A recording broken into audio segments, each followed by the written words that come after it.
कक्षा 8वीं के विद्यार्थियों को ढेर सारा स्नेह। बेटा मन आज थोड़ा सा पवित्र तो था, लेकिन कुछ भावनाएं थीं जो आप तक व्यक्त करना है। बेटा सिलेबस हम थोड़ा सा जल्दी करा रहे हैं और आपको लग रहा होगा ये जल्दबाजी है, और जल्दबाजी में गलतियां भी होती हैं, इसलिए शिक्षक की परिस्थिति समझने की कोशिश करिएगा। बेटा हम सारांश भेज रहे हैं और हमारी बहुत सारी नकारात्मक चीज़ें भी आपको सामने आती होंगी, जल्दबाजी, शब्दों का सही उच्चारण नहीं हो पाता होगा या बहुत सारी चीज़ें। बेटा उन परिस्थितियों को समझना कि जल्दी के कारण ऐसा हो सकता है, लेकिन मूल तथ्य आपका बिगड़ना नहीं चाहिए, मूल बात आपकी जाना नहीं चाहिए। ठीक से लिखना और ठीक से समझना। तो समझाने के लिए हम सारांश भेजते हैं और प्रश्नोत्तर भेजते हैं और वो समझाते हैं। रही बात व्याकरण सम्मत नियमों के नए नए ज्ञानवर्धन की, तो उसके लिए व्याकरण आपके लिए अलग पाठ है बेटा, इसलिए इस पाठ को तो सिर्फ सारांश समझें। सारांश समझते ना, शब्दों के अर्थ मालूम हो, पूरे पाठ में क्या कहना चाहते हैं लेखक।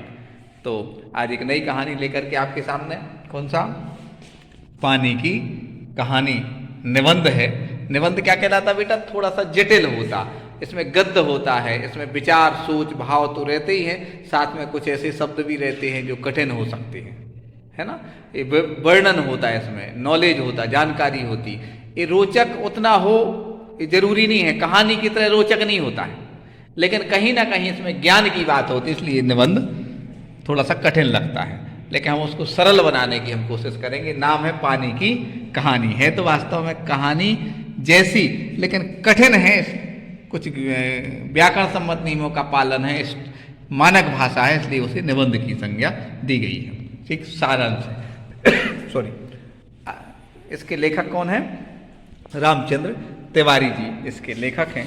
और यह क्या कह रहे हैं कि मैं आगे बढ़ा ही था कि बेर की झाड़ी, बेर एक प्रकार का पौधा होता है, पेड़ जैसा बड़ा नहीं होता है, लेकिन झाड़ी होती है, पर से मोती सी एक बूंद मेरे हाथ पर आ पड़ी। लेखक, मेरे आश्चर्य का ठिकाना न रहा जब मैंने देखा कि उसकी बूंद मेरी कलाई पर से सरक का मतलब थोड़ी ऐसे, जैसे ये है ना, तो एक खिसक जाए, ऐसे ऐसे ऐसे खिसक जाए, वो गिर गई मान लो, तो यहाँ पर एक सरकना माना जाता है। सरक करके, सॉरी, सरक कर कहाँ पहुंच गई, हथेली पर आ गई। मेरी दृष्टि पड़ते ही वह ठहर गई। थोड़ी देर मुझे सितार के तारों की सी झंकार सुनाई देने लगी आवाज।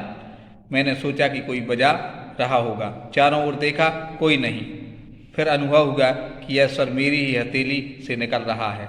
ध्यान से देखने पर मालूम हुआ कि बूंद के दो कण, बिल्कुल छोटा भाग होता है कण, है ना, दो कण हो गए हैं और दोनों हिल हिल कर यह स्वर उत्पन्न कर रहे हैं, मानो बोल रहे हों। क्या, उसी सुरीली आवाज से मैंने सुना, सुनो सुनो। मैं चुप था, फिर आवाज आई, सुनो सुनो।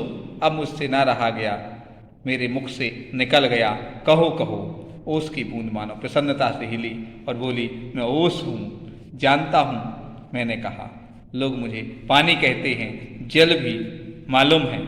लेखक ने कहा, मैं बेर के पेड़ में से आई हूँ। झूठी, मैंने कहा, क्योंकि बेटा, और सोचा बेर के पेड़ से क्या पानी का फव्वारा निकलता है। यहाँ पूरा भाव ये है कि जब कोई अनुभवी योग्य व्यक्ति होता है, वह योग्य व्यक्ति बहुत गहराई से समझता है। उसने, लेखक ने झूठी क्यों कहा, क्योंकि मान लो पेड़ के वृक्ष का जो वो क्या नाम से बेर का जो पेड़ है, उससे फव्वारा तो आता नहीं, इसलिए उन्हें लग रहा है कि तो झूठ है। लेकिन सच्ची बात क्या है, पूरी उसकी एक थोड़ी बड़ी यात्रा है, लंबी यात्रा है, बड़ी कहानी है। वो कहानी क्या है, इसको यहाँ पर समझाने की कोशिश की जा रही है। क्या है, ध्यान से समझना बेटा।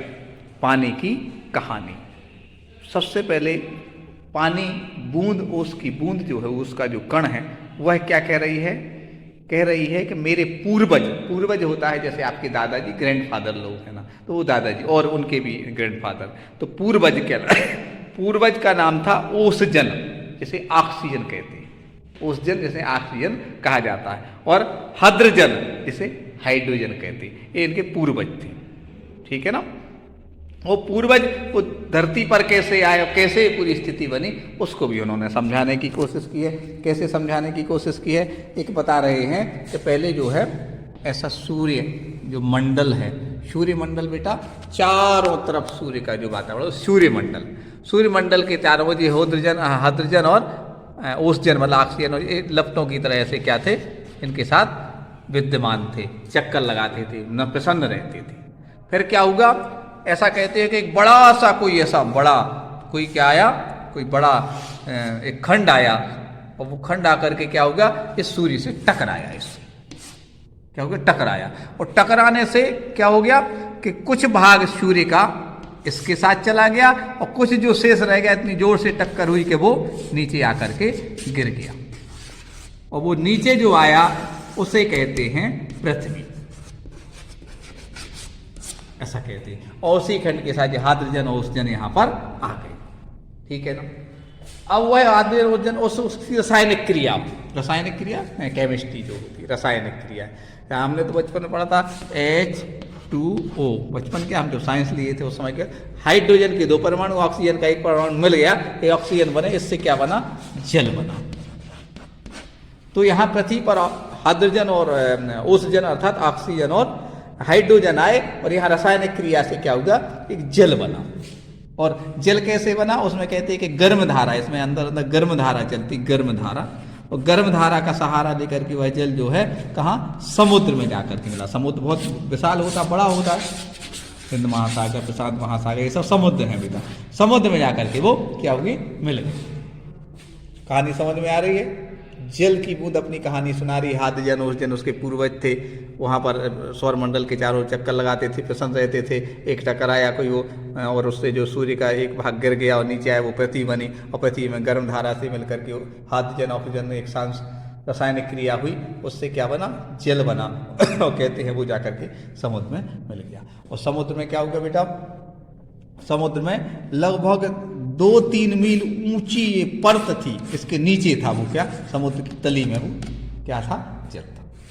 एक मछली के सहारे, कहते हैं कि उस मछली के उससे वो होगा, और वो फिर धीरे धीरे करके वह क्या होगा, किन्हीं कारणों से रसायन जो नीचे पृथ्वी के अंदर, समुद्र के अंदर से जो क्या निकलता है, ज्वाला निकलता है, गर्म आदि लपटें निकलती हैं, वो ज्वालामुखी कहलाता। क्या कहलाता बेटा, ज्वालामुखी, ज्वालामुखी। वह ज्वालामुखी फटा, निकला, और ज्वालामुखी के साथ वह जल का कण यहाँ पर आया।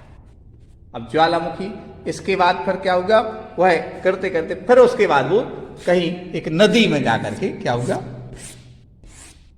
वह जल की बूंद चली गई, ठीक है ना, नदी। अब आप देखते गर्मी के समय जब पानी की जरूरत पड़ती तो क्या होता है बेटा, नदी और विशेष ट्यूबवेल के द्वारा क्या हो, पानी निकाला जाता है। तो नदी में भी जो पानी था ना, उसको क्या है, पाइपलाइन के द्वारा, जो पाइपलाइन होती ना, उस पाइपलाइन के द्वारा जो है क्या होगा, नल आदि क्या होंगे, लगाए गए, है ना। तो नल जो होगा ना, तो नल के माध्यम से वह पानी आया, वह बूंद आई। और कहीं लीकेज था, क्या था, लीकेज था पाइप, तो कुछ पानी की बूंदें क्या है, पानी का कुछ ऐसा होगा, और वो यहाँ पर झड़ गया। अब वहां पर और कहते हैं कि वह फिर धीरे धीरे क्या होगा, जो बेर का पेड़ था वहां पर पहुंचती, बेर के पेड़ के अंदर, पृथ्वी के अंदर धीरे धीरे चली गई, पृथ्वी के अंदर। बेर के पेड़ तो बाद में मिला, पृथ्वी के अंदर गई, और फिर पृथ्वी के अंदर वह पानी क्या हो गया, समाहित हो गया। तो फिर जो पेड़ की जड़ें थी ना, जड़ें ऐसी होती बेटा, जैसे ध्यान से देखना बेटा,